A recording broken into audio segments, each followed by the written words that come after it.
est en train d'expliquer que il hait sa femme. Ils sont mariés depuis 10 ans. Et aujourd'hui, il hait sa femme et il ne peut pas divorcer d'elle. Il ne peut pas se séparer d'elle. Et avant que vous sautiez à sa gorge, il faut connaître l'histoire. Et je vais vous la raconter. J'espère que vous allez tirer des leçons. Parce que c'est de ça qu'il s'agit. La vie est faite de leçons. Les erreurs des uns et des autres, ce sont des leçons pour nous. Donc, il était marié depuis 10 ans avec son épouse. Et un jour, elle a fait un accident. La voiture qu'elle conduisait est entrée en collision avec un camion et elle a eu sa colonne vertébrale qui a pris un coup. Depuis, elle est devenue comme un légume. Depuis, elle ne peut plus se lever. Depuis, c'est son homme, son mari, qui la lave, qui la nourrit, qui lui lave les cheveux, qui lui peigne les cheveux, qui la baigne et qui la fait asseoir après devant la télé pour qu'elle regarde ses émissions préférées, qui prépare la nourriture et tout. Elle est dans un état végétatif, elle est comme un légume. Elle est assise toute la journée et voilà, et c'est lui qui s'en occupe. Il aimait sa femme malgré toute sa situation, malgré tout cet état légumatif dans lequel elle était, jusqu'au jour où il a décidé de faire des collages. Il a décidé que pour aider son épouse à guérir, malgré qu'elle est dans cet état et qu'on ne peut plus rien en faire, il veut montrer à son épouse qu'il aime. Donc il a récupéré le téléphone de son épouse. Et c'est là qu'en essayant de retrouver les images pour faire des collages, il est tombé sur des conversations. Mais quoi ? Quel genre de conversation? Son épouse échangeait avec un homme. Elle lui disait, attends chérie, j'arrive, j'essaie de me débarrasser de lui. Mais il se demande, mais lui c'est qui? C'est de moi qu'elle parlait.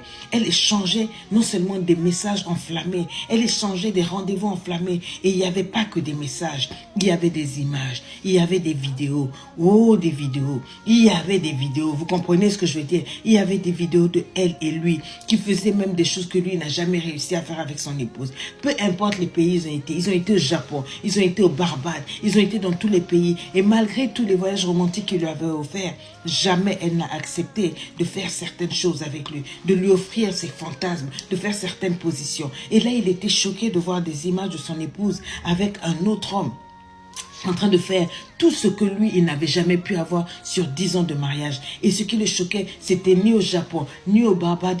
Cet homme n'avait même pas eu besoin de se casser la tête pour la faire sortir du quotidien. C'était juste à quelques mètres de là, dans quelques ruelles, dans des motels. Elle le trompait.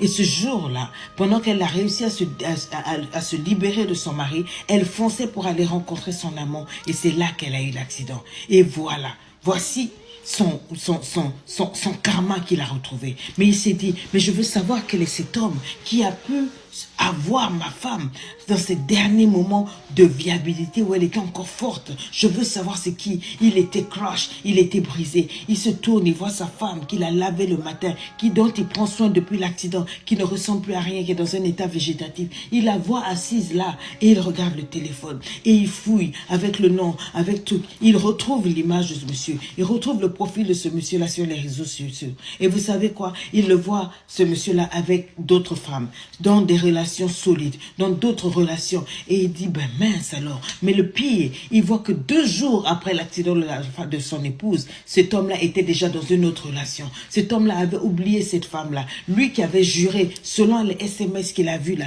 qu'il adorait cette femme, qu'il allait célébrer cette femme, qu'il allait en prendre grand soin, qu'il allait faire ça. Il avait juré des choses, les monstres et les merveilles. Dès qu'elle a eu l'accident, cet homme-là a zappé. Il est passé à autre chose. Et il affichait sur ses réseaux sociaux toutes ces nouvelles conquêtes. Des femmes pas infirmes, des femmes belles, des femmes plus belles les unes que les autres. Et il disait, mais mon Dieu, mais voilà que faire de cette femme. Si je veux divorcer, les gens ne comprendraient pas. Moi, je m'étais engagée vers cette femme à la vie et à la mort. Et j'aimais ma femme avant, pendant et après. Mais là, j'en suis venue à la haïr. Donc, tout ça, ça s'est passé un jour où elle partait me tromper. Et elle me trompait depuis des années avec cet homme-là. Cet homme-là qui avait beaucoup de conquêtes. Maintenant, qui est en train de souffrir, c'est moi. Je la regarde, ce que j'éprouve pour être, c'est du dédain, c'est de la haine. Je ne sais pas quoi faire, mais je suis un homme bon, je vais continuer de m'occuper d'elle. Mais dans mon cœur, il y a de la haine. Dans mon cœur, il y a le mal. Dans mon cœur, je souffre qu'elle ait pu me faire ça. Voilà comment le karma l'a frappé.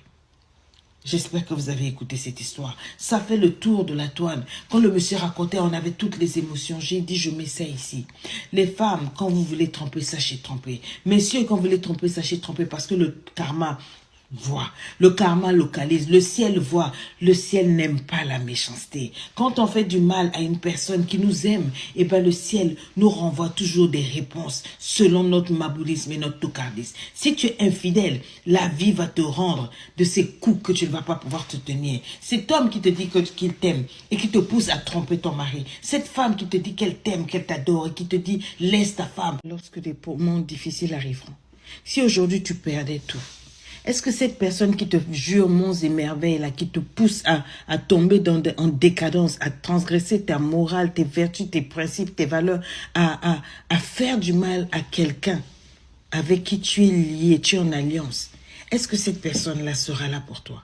Tu te rends compte, du jour au lendemain, aujourd'hui, la femme, elle a fait un accident, elle partait le rencontrer, il lui envoyait des messages enflammés, parce qu'il y a une adrénaline quand on trompe, se cacher, faire les trucs là, il y a un jeu, il y a un game là, c'est excitant. Mais dès qu'il y a eu la véritable excitation, lorsque le train citerne est rentré dans la voiture de l'autre dame, et qu'elle a perdu tous ses sens, il n'y a plus personne. Il n'y a plus personne. Tous les beaux SMS, tous les je t'aime, les trucs là ont disparu, parce que ce n'est pas du solide. Les hommes qui savent que vous êtes en relation, ils font tout pour vous sortir de là.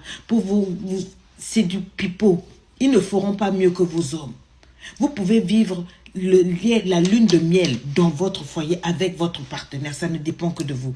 Pas besoin de tricher, pas besoin de tromper, pas besoin d'aller dehors. Celui qui est dehors là, il se comporte bien parce qu'il est dehors. Une fois qu'il sera dedans là, il ne fera rien de bon. Regardez le mari de cette femme-là. Malgré qu'elle est dans un état végétatif, donc elle est comme amorphe, paralysée. Il la lave. Il prépare pour elle. Il prend soin d'elle et tout. Il avait même voulu penser faire des collages vidéo pour que comme elle regarde la télé, faire passer les images de leurs beaux moments, leur voyage et tout et tout. C'est pour vous dire à quel point il est encore dans la relation, malgré que sa femme-là ne ressemble plus à rien, malgré qu'elle ne peut plus rien lui donner. L'amour vrai, c'est ça. L'amour vrai, c'est ce que tu as dans ta maison là. Le partenaire là, il a grossi, il a ses défauts et tout et tout. Tout le monde a des défauts. Même le gars qui te blague dehors là, il a des défauts. La femme qui te monte dehors, la chisa là, qui te fait les yeux doux là, parce qu'elle veut la place qui est dedans. Le jour où tu vas la prendre pour la mettre là, tu laisses ta femme partir, tu vas voir son vrai visage. Tu ne vas pas croire, tu ne vas pas la reconnaître. J'aimerais tellement que cette histoire-là percute dans ton esprit pour que tu te remettes droit sur le chemin. S'il y a un foyer, s'il y a une relation que tu dois embellir sur terre, c'est la relation avec le partenaire qui est avec toi maintenant. Ça ne te donnera rien que de quitter cette personne pour aller dehors. Dehors là, c'est parce qu'on arrose seulement. C'est l'adrénaline du fait de cacher, c'est ça là. Sinon, c'est les mêmes choses que tu vas vivre.